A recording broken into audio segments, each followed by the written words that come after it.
Shu yozda dachaga ishinglar tushdimi? Telefon qilyapman.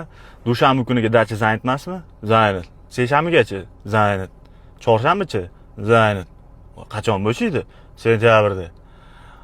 Bo'pti, toki boshqa dacha yo'qmi? Mana shunaqa normalniy pul beramiz, shuncha odammiz.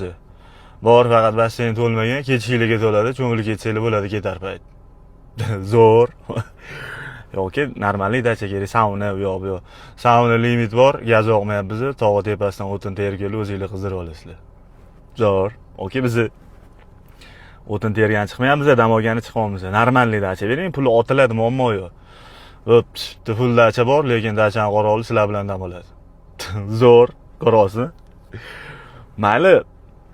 Telefonni ko'tarmay qo'ya qolinglar. Biz tushunamiz, o sezon ekan, bo'ldi. Hozir bularda vaqt yo'q, bron qilingan dacha bo'ldi. Qaytib ham chiqmay, ko'tarmay bo'ldi, tushunib olamiz. Mana bunaqa xunuk muomala qilgandan ko'ra, kibrli gapirgandan ko'ra, undan ko'ra chiroyli tushuntirib yuborsanglar bo'ladi-yu. Yoki telefonni ko'tarmanglar, bo'ldi, tushunib olamiz. Hisob bersang, tirikchilik sezon ekan deb. Unaqa ayrimlari ham emas. Endi men hozir 5-6 odam bilan gaplashdim, ko'pida shunaqa-da, eshitgisi kelmayapti. Omadinglarni bersin.